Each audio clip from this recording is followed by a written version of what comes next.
Hey everybody, welcome back to Still Can't Cook. I'm Kelley Fahey, your host. Hopefully by now you know that. So today I'm going to talk about some stuff that's been weighing on me. And I know most of my stuff is funny and I make jokes of myself and I kind of take things lighthearted. I try to at least live in the all that's positive in life zone, which isn't always possible. I recently got back from Miami and it was strange because, so you might hear this as well. I have the remaining lingering cold that I can't get rid of. But so when I got home, I kind of felt funky. I got into this space of a funk, and I don't typically get like that. I'm usually someone who's happy. And when I'm not, I do all the things to try to get through it. I do the meditations, I call my therapist, I do all the things, write down all the things I'm happy about and what I'm grateful for. And this time it just seemed to kind of linger a bit longer than usual. So On Again and Off Again and I are getting along really well. There was no arguing. Everything was great. So it's not like I came home with any lingering drama. But what happened was, I guess I realized that things are very different. And in getting to where I wanted this relationship to be, I had to let go of what it used to be. And that is pretty hard when you're someone like me. I don't know, it could be hard for everybody, but specifically I am someone who really doesn't like change. Same job 25 years, same apartment 25 years, same friends since I'm a child. I'll eat the same meal, 5 nights a week, I'll order the same thing. I'm a creature of habit, so letting go of things is not something I'm very good at or is easy for me. But in this, there had to be a transition because things were getting, again, we broke up, right? And we decided that we wanted to remain in each other's lives. But there is a huge change in my day-to-day with him and clearly in his day-to-day with me. I wasn't planning on even getting into this or dealing with it myself. I kind of thought, this is fun. This is what I had wanted. But then again, there's a sense of loss and a change, I guess. Growth hurts, so I hear. In the change of things with us, I have had to find a new me in that and a sense of independence. And in finding my independence, I've taken away a little bit of control from him. So all of this matters because I'm not alone in the situation. And clearly, as the relationship changed in the breakup and the new way of us, he in fact has to deal with the changes as well. And I think one of the things that is very difficult for him is I think that there's a little bit of a loss of control of me, which is not sitting well with him. So there's almost, what I'm realizing now, there's an unspoken angst between us where I'm adjusting to this new thing, he's adjusting to the new thing, and unfortunately, we're not really talking about it. So there's this looming thing in the air that I think is what happened when I came home. And why I think it's affecting me more than just a normal breakup. Because look, breakups happen and we're blessed to know that we want each other in our lives. And he gives me amazing things. I give him amazing things. Things that I no longer give him, he is now getting from other women, which is something that I need to wrap my head around. And it's a big adjustment for me because I don't come from a space of sharing at all.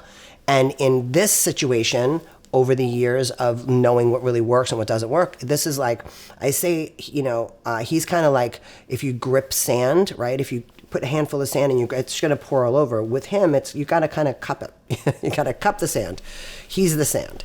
And I used to squeeze really, really hard. So that being said, it's been a big adjustment for, I think, both of us. And what he got from me for a long time, I think he's now, of course, I still give him things he can't get from anybody else, and we both know that for the length of time we've been together. There is something unique about it between he and I, but he's getting the day-to-day chick thing from other people. So that's been an adjustment, and we don't talk about it. It's just known. So yeah, I've had some big adjustments with this, and I think there's a sense of sadness. And while I'm kind of dealing with it, I think it opened up originally where my biggest pain is. And it's that I have not really dealt with, I don't know if you can deal with, I haven't processed fully, and I don't know if you ever do, fully process the loss of the people who made you. When I've lost both my parents, when one passes, I had said to someone, it feels as if you're a tree and half your roots are cut off. It's an unspeakable loss. I think that one of the things that happens in life is that there's some things you can't describe, right? I hear the same thing about childbirth. No one understands what it feels like to give birth if you're not giving birth. And then my mom would always say that once you hold your baby, all the pain of the childbirth you forget. And obviously this has to be true in some form because people have more than one. And I've been to several births. I've been blessed to be there for my nieces and nephews, and it is not fun, and it is very painful. So clearly there is an overwhelming love that suppresses the pain, and you choose to do it again if that's your thing. To be able to describe loss is an indescribable thing. I think that God protected us from it, because if we could explain it to somebody, I don't think you'd ever leave home.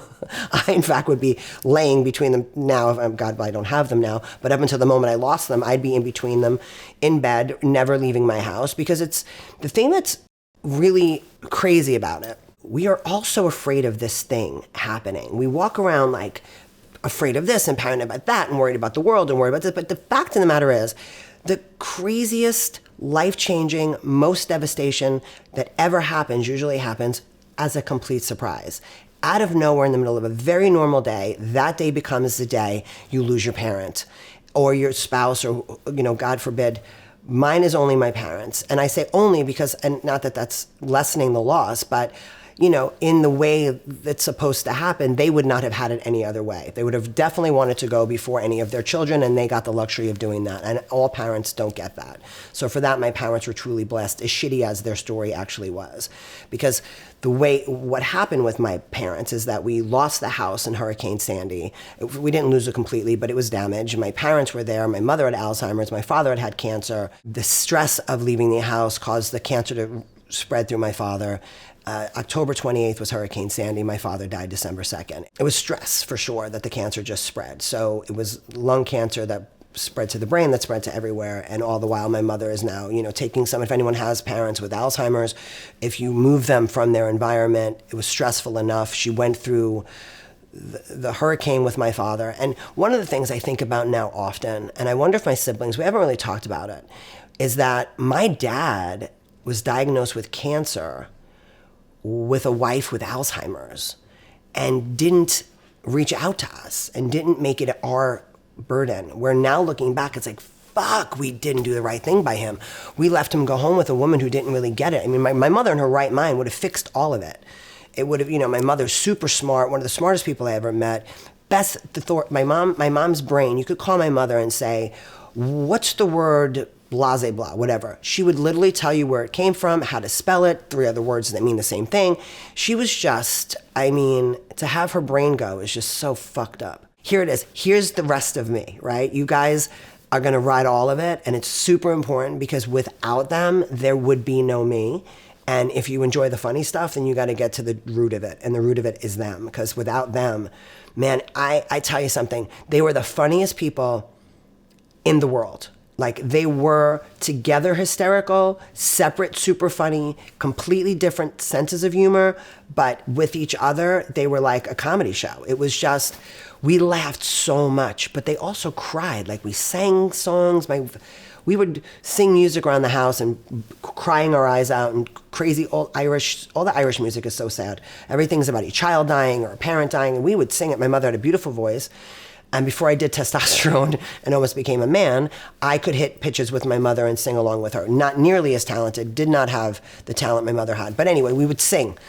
And we had a house full of laughter and singing, and also he was an alcoholic, and then there was fighting, and 700 square foot, 6 people under the roof. It was a lot. There was a lot happening. So it was a big part of who I am. They are still, right before sitting down today, had a conversation with them in the bathroom. I talk to them constantly. So my father I lost in 2012, and I think I say that I was really a child until my dad passed away. We were all blessed to be there with my father when he died, and I laid down with my dad in the bed he had a stroke. The night before my father passed away, I went to the hospital to see him, and my father was not a fan of makeup, and I had red lipstick on. And I walked in the room, and he said something very, I can't even probably say what he said because I think it was probably a slur of some kind, but he did make a comment about my red lipstick. My father was not very conscious of things he was saying all the time. I know he didn't mean anything by it, but he did say something. And I was like, it's red lipstick, Daddy. And he was like, I don't like it.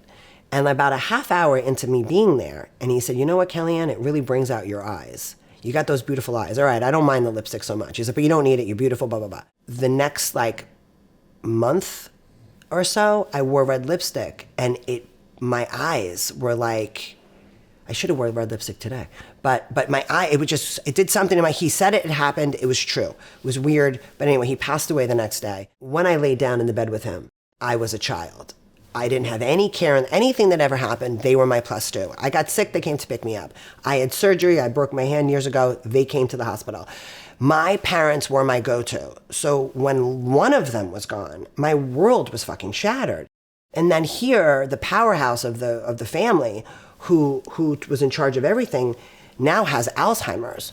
And then what do? We can't go back to the house because we had Hurricane Sandy took the house off its fucking, whatever the things that they call that it's on. It's not on sticks. It's a house that's on the ground, but it came off its base. I don't know, house stuff. Anyway, my brother fixed it. We have the house. We just recently sold the house. But back then we couldn't go home to it.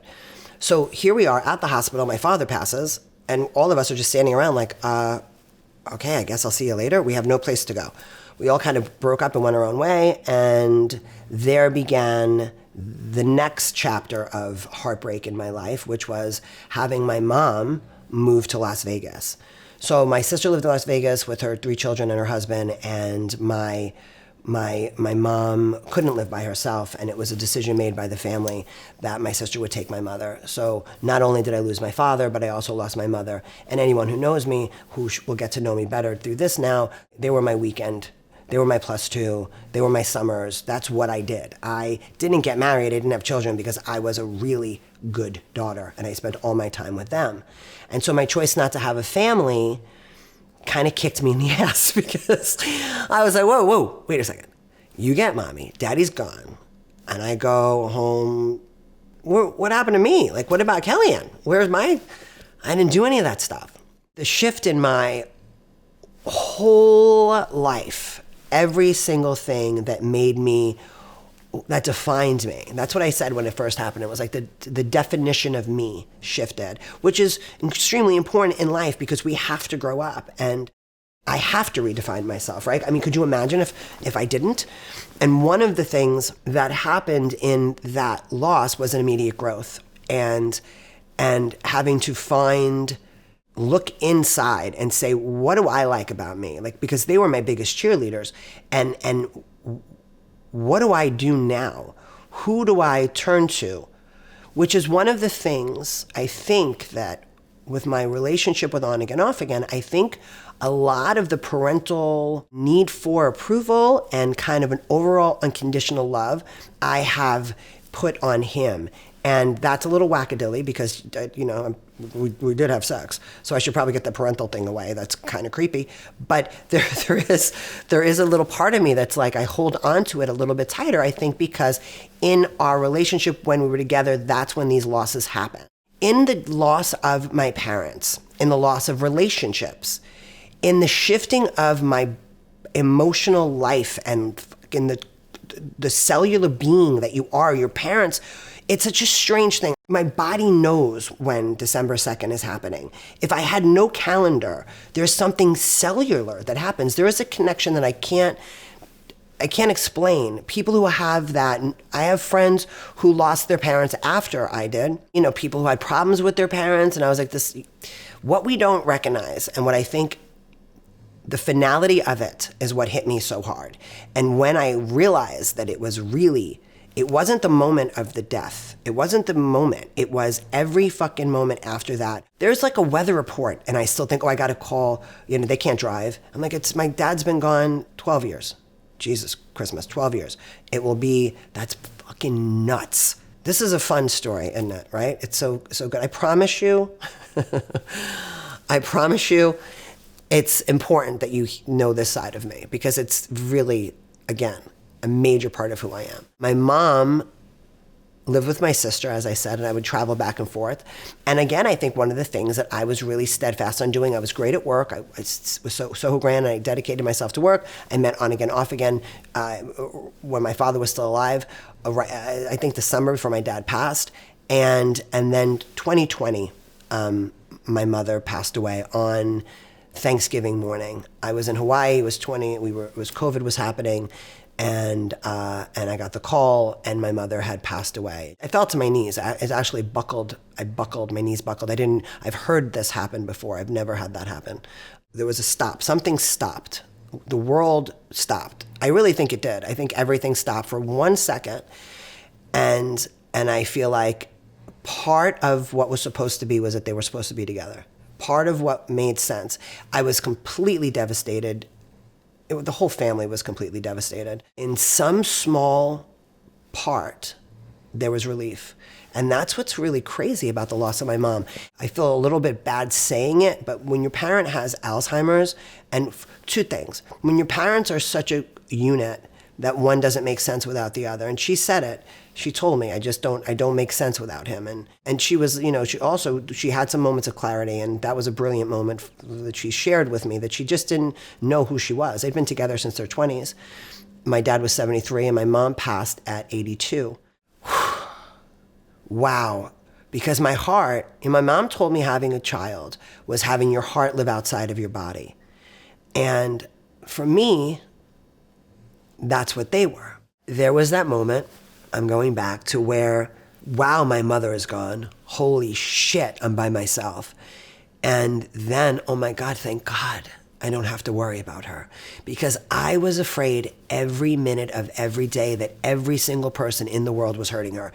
It's the worst feeling. And people who have, I guess, children or parents who have any ailments, my God, my mother out in the world, possibly getting hurt by somebody, I could fucking kill. There was a woman that was mean to my father at the Duane Reade or whatever, Walgreens in Brooklyn. Oh boy, she did not see that coming. She was nasty to him. They went back out to the car. We sat there in the car. I said, oh, I think I forgot something in the counter. Man, I grabbed that girl over the counter. I was like, you ever fucking talk to my father like that? I was like smoke. And she was like, well, I go, check yourself, talk to a fucking old person like that. Oh my God. Over the counter, I grabbed her like a psycho. Anyway, I know they knew what I was doing. My father definitely was like, Kellyanne's going back in there. That girl was mean to me. I do not support violence, except for if someone's mean to your dog or your parents or your kid. I did push a child in the schoolyard who was mean to my nephew. Pushed him off the swing. Sorry, it happened. My parents, amazing. Patrick and Roseanne are their names. And I have the crazy gift of talking to them. True story. I talk to them regularly. My mother and I, my mom's song to me was Forever Young. I will play the song and close my eyes and I will dance around the apartment with my mother, and my father will be here. And if it's crazy, it is what it is, but it's such a soothing thing for me, because the hardest part, I think, the change of who you are is really difficult. Figuring out who the fuck am I in the world without the two of them. Nobody looks at you like that. No one looks at you like that. And I think it probably is a burden sometimes that I put on again, off again, where he's kind of like, I just want to be your dude. Or when he did want to be my dude. Now I don't quite know what he wants to be. But, okay, I'm crying. This is what happened. See, I was holding off this entire time because I had my makeup done. I'm just kidding. I did my own makeup. And I don't care. I have boogers and I'm crying, but I lost my parents. So if you don't like it, on you, because that's what happened. And my mother would have done right at you too. This episode is sponsored by BetterHelp. You know what I'm thinking a lot about lately? Support systems. You know, the people who just get you. Sometimes it could be your best friend, it could be a mentor, it can also be a family member who actually has some good advice to give. But no matter how good your support system, sometimes we actually need trained professional help to get us through this life stuff. That's where therapy comes in. BetterHelp gives you online access to licensed therapists. You don't have to do this crazy scheduling. You don't have to leave the house and worry about your next appointment or rush anywhere. You can do this in the luxury of your own home. You can have professional help when you need it. Therapy is not just about these life-changing moments. It's about all life moments. And with BetterHelp, you get access to over 30,000 licensed therapists, and you can change your therapist at any time with no extra cost. Build your support system with BetterHelp. Go to betterhelp.com/cook today to get 10% off your first month. That's BetterHelp, redefining.com/cook. Now let's get back to the show. One of the things about losing your parents is that, I'm the youngest of four, and we all dealt with it differently, and we all had different ways of handling it. And it is funny, I think, and I think people who have siblings and have lost parents might agree with this, and they might know what I'm talking about. When other siblings talk about your parents and tell stories, and you're like, no, they didn't say that. They would have never. It's like you have this, who they were with you, you believe that that's all they were. Of course, my parents had a different relationship. My father was not the same with me as my father was with my brothers, clearly, nor was my mother the same with any one of us. So I feel like it's funny because when you're first kind of getting together with your siblings, when one parent goes, it's difficult, but when both parents are gone and there's no one to bounce we didn't get to say, Mommy, is that true? Unfortunately, because she had already been, the Alzheimer's was pretty bad. I wish that they were here longer. I just wish that there was, it was a bum rap that they got. My dad, the cancer sucked. Hurricane Sandy sucked. My mother having Alzheimer's sucked on top of that. And they didn't get to really experience like all of us, like my nieces and nephews growing up. And I remember my mom said, she was babysitting my sister's daughter, Olivia, and she said, she got real sad. And I said, Mom, what's the matter? And she said, she's not going to know how much I loved her. She's not going to know how much I loved her. And she was right. I mean, they do, but they don't. They know in stories. To have your loved ones just be stories is so fucked up. It's really crazy. The one thing, though, that I try to do is I try to be true to them, talk about them constantly. I had a friend once that worked at Soho Grand who had lost his father before I lost my dad. And I was posting on Facebook at the time, and he said to me, Kelley, enough. Excuse me? Enough with what? Enough with, your parents. I'm enough with your fucking kids. He literally goes, Kelley, it's a little bit much. Dude, what do you mean it's a little bit? I will post the pictures of my parents until I have no more pictures to post, and then I'm going to repost the first picture of my parents that I posted the first time, because that's all we have. By the way, take pictures, guys. That's all you have. And we have this amazing iPhones and stuff now. Go Galaxy, if you want to give me money for this podcast, I love you too. Take as many pictures as you can. Love your parents, love your siblings, love your friends, man. I've definitely learned from the loss of them that it is so fleeting. It is so quick. Sometimes I forget and I take a lot of shit for granted, and then I check myself. And God will tap. I say, he taps, and then he punches you in the face. Like, I told you, pay attention. So pay attention. Love the people that you love. And who cares if they love you back? Love them anyway.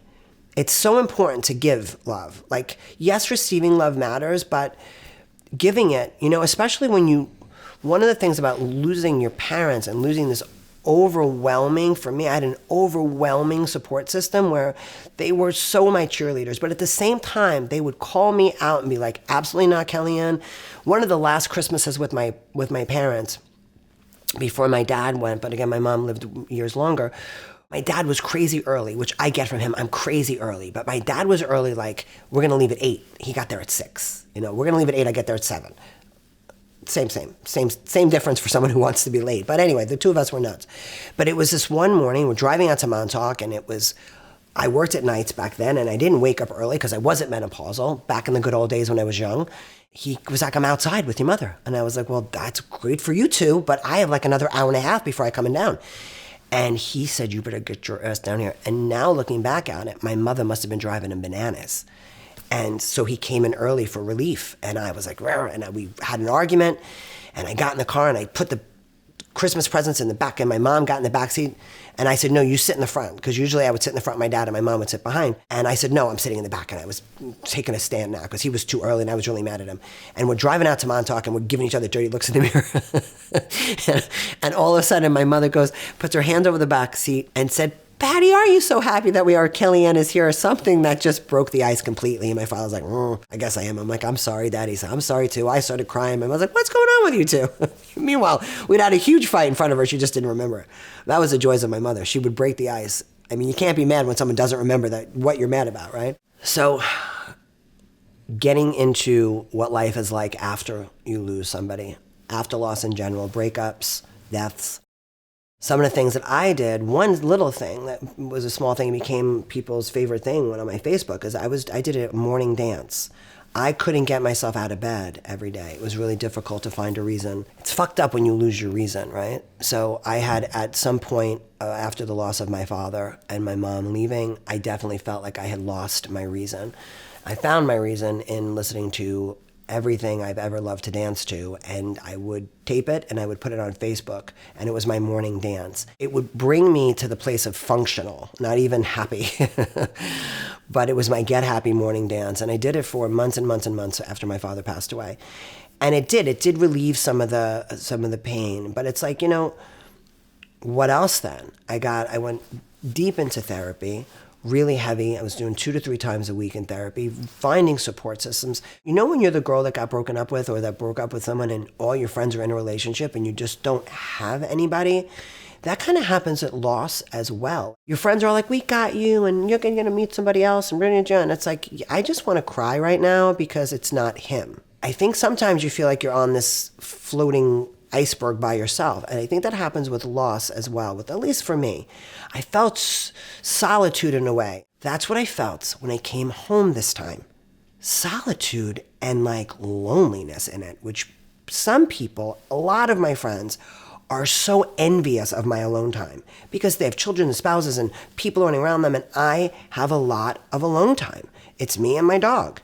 And most of the time, I find solace in that. But this time, it was crippling. And I think that's what it's like right after you lose somebody or right after the breakup, if it's a really important relationship. So trying to get through it for me, I dove into work. I got a promotion right at work right at the beginning of when my father passed. I was really busy.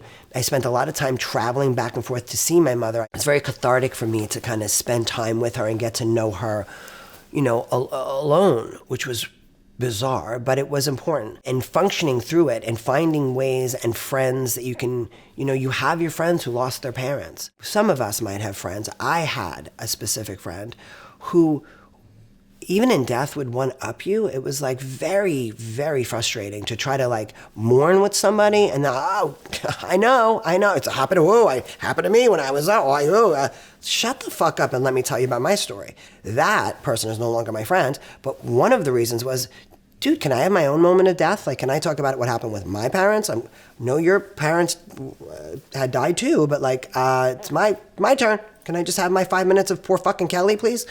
And that's another problem I think you have with siblings in the loss afterwards. Everyone wants to have their own, And so I don't want you crying over my dad. It's my dad. You don't miss him as much as I do. He didn't love you as much. It's just a weird little thing. But anyway, life after losing somebody, and it's the same as relationships. I'm kind of figuring this out now. I have a cauldron, and I got mom and dad and on again, off again, all in the same pot. Not that he's, God forbid, he's not gone. I don't mean that. Throw Soho Grand in there too. We're doing this. We're doing a whole cauldron of things Kelley has to let go of. And thank God, on again, off again, and the Soho Grand are still in my life. But man, was it difficult, right? These are the things that were fucking earth-shattering to me. And so now I've figured out how to deal with my ex-husband, the Soho Grand, and we don't sleep in the same bed anymore, but we're nice to each other. But now I got to figure out how I go through this change of relationship with on again, off again in a way that is positive and productive for both of us. Finding new things. That's another thing. I think I did find a bunch of new things to do. I started writing a lot more again. I had written a lot when I was a child, but I stopped for a bit. I got real into social media. Anyone who follows me knows I post a shit ton of stuff. And if you don't follow me, you should, because I'm funny when I'm not crying on camera. I think I found new things. I had new groups. The same friends, but I was going out more. I was being more social. Though in a room full of people, when you're mourning, you feel so alone. It's a strange feeling. Feeling alone in a group is also something that's, I think, for me, true when I'm going through a breakup or while mourning the loss of my parents. It's an ongoing struggle. Even this, doing this, what I think about constantly, what would my parents say? What would they think about my life now, about my leaving my career? And what would their opinion be of that? I think they would be mad, to be honest. But then they'd be like, oh, she's had the balls to do her own thing. And one of the things my parents said, which is really important advice, is always have a good time. If you're not enjoying it, don't do it. It's too short. It's never ever about money. It's never about anything other than being true to yourself. What makes you laugh? Really important thing in my parents' life was laughter and integrity. And it's crazy because I was writing down earlier one of the most important things my mother ever said. And it wasn't from the song. It was one of the lines that made her make this song about me for her was, may you never love in vain. My mother has said that to me since I was in grammar school, way before the song ever came out. And to think about it, geez, have I? You know, I Googled it today. I chat GPT'd it. Because like, what does that really, we sing it, I sang it with my mom, I say it, but like loving someone without reciprocity, without being loved in the same way back.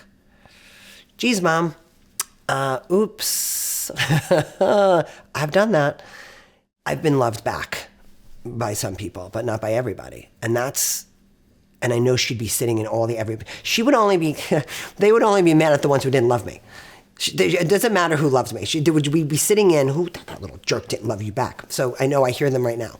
They definitely are mad at you. Whoever you guys know who you are, you fuckers. My parents are pissed and they're going to haunt you. I wish they would haunt me. I think they do. They're here right now. Anyway, what it's like to like live without love and without parents when you lose things. You know, listen, I'm not without love. Jesus, I take that back. I have an incredible group of friends. My siblings are amazing. Nieces and nephews to die for. I have a great life. But there is that one gaping, you know, the loss of the parents is a gaping hole. And the relationship and the partner, I think, is pretty imperative to me. It's pretty important to me. I have a great thing that's very different than it used to be. And it's, again, we're redefining it. But in fact, the partner, the person to call this morning before doing this, I don't have, you know, I don't. And it's okay. I just got to figure out what's next and how, in fact, do I find that? How do you move on? When is it okay to start new? I remember recognizing an afternoon or a few hours where my dad didn't pop in my head, and I remember being mad at myself. Like I let something happen, I was chaotic. I'm like, oh, my dad died. Holy shit, like this isn't important. My father died. Like nothing mattered. My dad died. But I had something matter, and it was almost like I had to check myself. Thank God now in the length of time, they're always there. They're always there, but it isn't a constant everyday thought. Your dad's gone, your mom's gone. It's not. When you have your first day that it's not your constant thought, you know, I think it happens naturally in the mourning process of losing a parent. You don't replace them, right? There's no replacing them. So in a relationship, when a relationship ends or when you're not getting the thing it is you need from a person, when is it okay to move on or to date someone else my situation is completely isolated and much more complicated than I think most. I just have a commitment in a way that I don't think a lot of people, he's very, I don't even know how to say it, but he's responsible for a lot of my life and he's a wonderful person for that. But it also leaves me in a fucking vulnerable position where it's like, oh, it better be nice. Kidding, sort of, kind of, not really. So there is never going to be a not us, you know. We've made a commitment to, again, be things to one another, but when I need to define what it is I actually need that I'm not getting, how do I get that? Here's the question, people. Help a sister out. I don't know if there's a space for that in my life right now, which is something, I think another thing, I was so sad when I came home, because I was just like, that's what's missing. The person to sit across the couch. And here's a bougie story, and it's a true story. I was watching Bethany Frankel, love you, when you're on the show, we'll talk about it. But she was suggesting these caviar companies, and I love caviar. And I was in Miami, and I sent caviar. Poor me, I know. But I did. It wasn't super, super expensive, but it was expensive. Caviar is expensive. But I sent it home, and I was like, oh, I can't wait. I'm going to go home. I'm going to have caviar. And I'm going to have caviar with... I have no one to have caviar with. And I actually told a girlfriend of mine, and she was like, oh, poor you. I'm just sitting in my castle with no one to eat caviar with. And it seems ridiculous, but it's the same as like, you know, what if it was peanut butter jelly? I just had no one to share the peanut butter and jelly with. Turns out my producer was the person I had the caviar with because she was here, and I was like, what do you want caviar with me? After we shot a show, and it was really good caviar. She's here. Wasn't it good caviar? It was amazing. Amazing caviar. But at that moment, I think I came home, all of the losses, all of them were all around me. Wow, you're alone. I don't know if you guys know who Mr. Magoo is.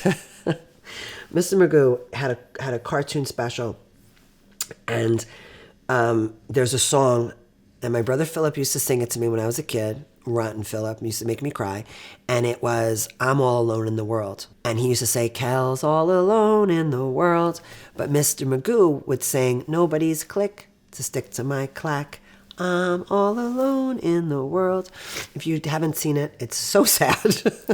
But he's like in the classroom, and I don't really know what was happening, but I think it might be like Mr. Magoo's Christmas maybe.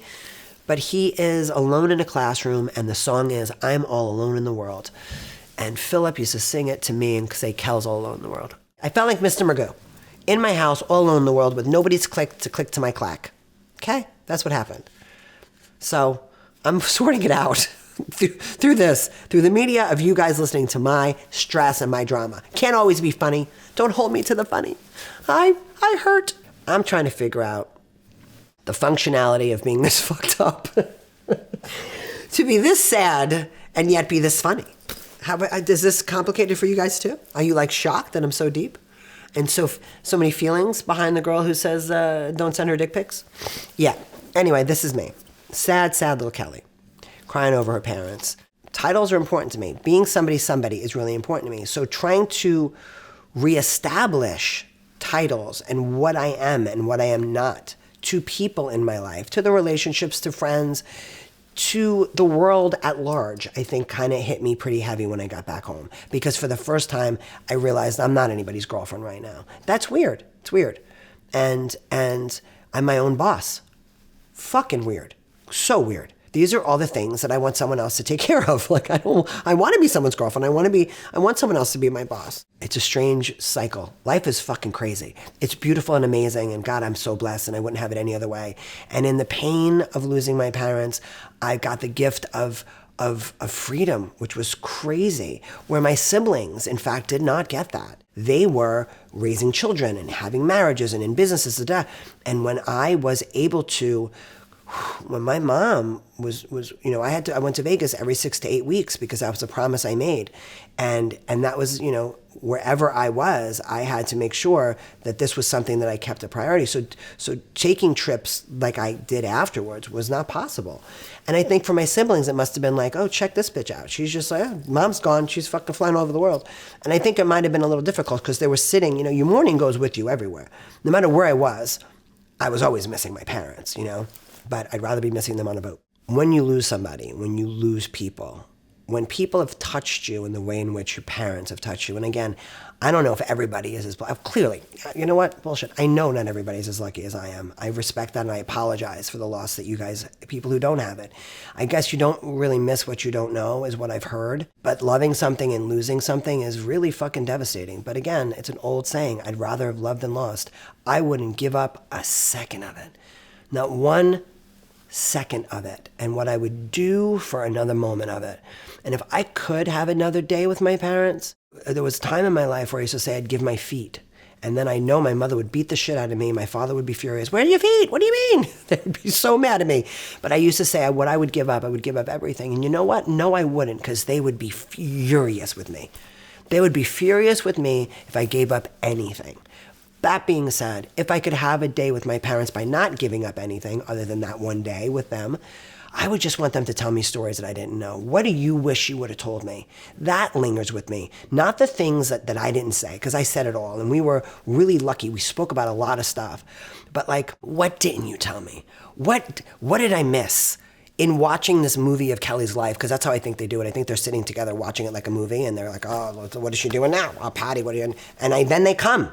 My brother Philip will call me and say, Daddy just yelled at me and told me to call you. And I know it sounds wacky. First of all, we still say Mommy and Daddy. I don't care. We were out one night with a bunch of friends. Patrick and I were at, I think, the Roxy once, telling a story. And across the room at each other, I go, and then Mommy said, and then Daddy said. And he's like, yeah, Daddy said. And one of our friends is like, are you still saying Mommy and Daddy? We're like, yeah, it's our Mommy and Daddy. We don't refer to them to other people as our Mommy and Daddy, but in each, it's their Mommy and Daddy. I mean, it's my Mommy and Daddy. I don't say my Mommy and Daddy, but we say Mommy said, Daddy said. And we still say it. As they're in their 60s, I'm in my 50s. I'm in my 40s, they're in their 50s. I got you guys. We're all in our 50s. How about that? I had mommy and daddies. Not everybody has mommy and daddies. And if you don't feel that way about your parents, I understand. And this might not resonate with you, but you might feel this way about somebody else. It's just about loss in general and changing of your life, and like what the circle of it and how crazy it is, how it's always right there.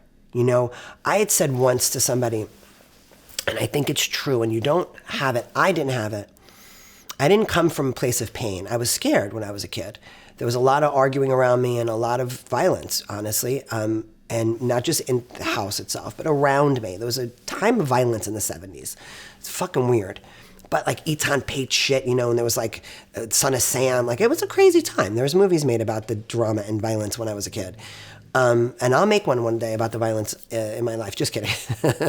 Where my whole family just like grabbed their fake pearls. She will not write a movie about us. I will, and you'll like it. And I'll put really handsome people to play you guys. Fact of the matter is, when you lose somebody, when you have a pain, it's always there. And it's just 1 second behind the smile.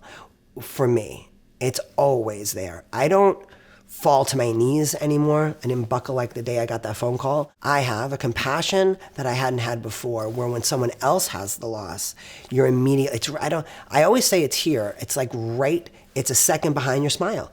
I could cry at the blink of an eye talking about a parent or a loss of, or someone else's loss. So for me, it is something that is always with me. I don't wear it, on my shoulder anymore. I don't walk in the door and fucking collapse. I do, in fact, for a long time, I couldn't go to wakes or funerals. And it wasn't because, people, I don't like that. No, I couldn't go because I couldn't stop making it about me. I couldn't be in the room without looking at someone who's older than my parents and be like, why are they here? It's a weird, and I was like, I know I'm going to go, and it's going to be your grandmother, God bless, whoever it was, and I'm going to be crying over my mother and father, and I knew that was selfish. So I would send flowers, and I would do all the things you're supposed to do, but I wouldn't walk in the door, because I thought, are they going to know? Are they going to, like, why am I falling down crying hysterical over someone's grandmother that I met 5 times? Oh, because I'm crying over my parents. So yeah, rather than being the crazy person with my telenovela, I would stay home. But it was a long time till I could kind of put my own grief behind me and show up for other people where they needed me to be. And I think one of the things my friends would say about it is I think I showed up big time once I was able to. Then I am the friend who's going to go, I'm not going to bullshit, You lose somebody, it's not okay. I'm not going to tell you it's going to be great, it's going to get better. Fuck that, your life has changed forever and ever and ever and ever. And this moment, this very moment, is the easiest part. The moment that they pass away, you go, whew, I knew this was with death, right? I'm going to cry. This is death. I already knew this was going to happen. Oh, yeah. Mm-hmm. Stay tuned, kids, because it gets crazier when you go to make a phone call, or you see somebody who looks like them, or you smell something. It's forever and ever and ever. You carry it with you forever and ever. I have never gotten over it. I've learned to put it in a place that makes life functioning, but I will never be. I say life has never been as colorful as it was when I had my parents around, and I'm colorblind, so that's really fucked up. But it's the truth. Life was never as colorful as when they were here. I think we should all take a look at what the apex of our life was. If you haven't had yours yet, hopefully I'll have another one. But to date, summer of 2012, I was in Ibiza. I was on a boat, was in love, and I got a phone call that my dad's cancer was staying put in just the lung and that it hadn't spread. And I was in the back of the boat, and it was sunset, and there was a rainbow. And I was on the boat. My parents were okay. My siblings were okay.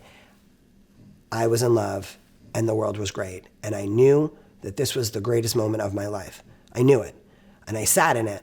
And I'm so glad that I did that, because I really, right now as I'm saying it, I can fucking smell it. I can see it. I remember the sunset. I know where we were. I know what song was on. And I sat there and I watched the rainbow in the water, and I was like, this is the best moment of my life. And soon after that, shit started to fall apart. So if you haven't had an apex, or if you fucking think you're having one, man, grab onto it, take a moment, sit back, relax, enjoy it. Because again, I've said it a million times, this is the most incredible ride, the highs, the lows, but holy shit, to be alive, I'm so blessed and so lucky. And again, getting old, who cares? What the fuck is the options? I really want to get old. I want to be old. I want to hobble over to sit down in front of this and crippled up and facelift. I'll have no wrinkles on the face. The body will be fucked. And talk about my parents. Another thing, my father, told me the day he died, we didn't know he was going to be dying. The day he went into the coma, I don't know. The day he died is when he went into coma. I say it, but it's not true. He was still there. My father said, my poor dad. My father's father passed away when my dad was in his 30s. He lived to be 73. He died 9 days before his 74th birthday. And he said, my poor dad. He must have been in so much pain. And I said, well, my poor dad. Like, I'm sorry about your poor dad, but your poor dad's been gone for like 40 years. Can we talk about my poor dad who's in pain in front of me? But it was like, here he is. It was one of the last things he talked about. So that's an ode to parents. That's how I'm going to feel. I know it. I know that when I'm going, if I'm in my right mind. Though, my mom who lost her mind talked about her parents all the time. I just think if you have the blessing of parents who were that for you, they're probably going to be the first and last thing you think about in the beginning and the end. So I touched on what I would love from my parents to say to me if we were to have one more day together, and that would be all the things they wish they would have told me. So I don't really have a list of things that I want them to say. I'd really like to give them their floor and be like, what did I miss? What since you've been gone do you know I don't know about you? And I'd hope that they would, I don't know, give me some revelations on some things and maybe I'll get that in my head because I see them all the time anyway. But I guess, what would I say to them? I think, most importantly, I'd thank them. I'd thank them because they gave so much unconditionally to us. I would just really thank them because they did good by all of us. I look at my siblings. First, I would just thank them for giving it everything they gave it and letting us be whoever we needed to be. And they really gave us space. It's crazy that I think they knew, but I would definitely say thank you first for every fucking thing. From the craziness, the days that Con Ed got shut off, the 700 square foot of the most loving house that ever. I mean, as crazy it was, we beat the shit out of each other. Jesus Christ, we were nuts. I hid in the closet to avoid the fistfights, but yet I would go back in a minute. So first I would thank them. And then I would tell them how much I love them. If they ever doubted how much of an impact they left, they could see it in their grandchildren. My nieces and nephews love them. It sucks that they're just a story. I have my youngest nephew, Dante. Never had the chance to know them, so it's kind of now I feel bad that I don't tell him more stories about them. I think it's important that they know that they mattered. Fuck. I think that's my biggest fear is when they stop mattering. That's why I want to talk about them, and I want to hear their names, and I want the stories, and I don't ever want that to stop. But I think I would just say thank you. Tell them that I love them and how much they mattered. They weren't just two people. They created a big, big family of people who've touched other people.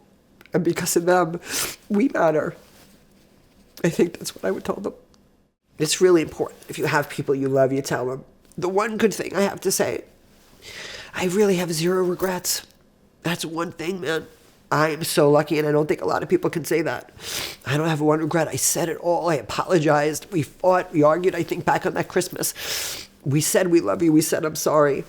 And it was imperative. They knew how much they...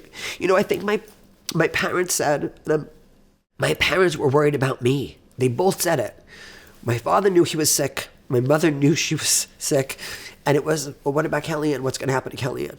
And I'm fucking fine. I feel like that's what's important that they know. I'm fine. I'm really good because of them, really. Hold on, I don't even know if you're going to be listening to me blow my nose. Okay. I have to look like nothing happened. What? This old runny eyes? Menopause. Anyway, okay, I'm back. It's really important if you love people that you let them know you love them. I think that that's important to me. I say it to my friends. I don't hang up the phone with anyone without saying I love you, if I love them. I hate people who throw an I love you in. They love ya, fuck you, don't love ya. I don't love ya, I don't love you back. When I love someone, I love you. So if I say I love you, I mean it. And I say it as often. I don't hang up the phone without a friend, with anyone. I never hang out without saying I love you.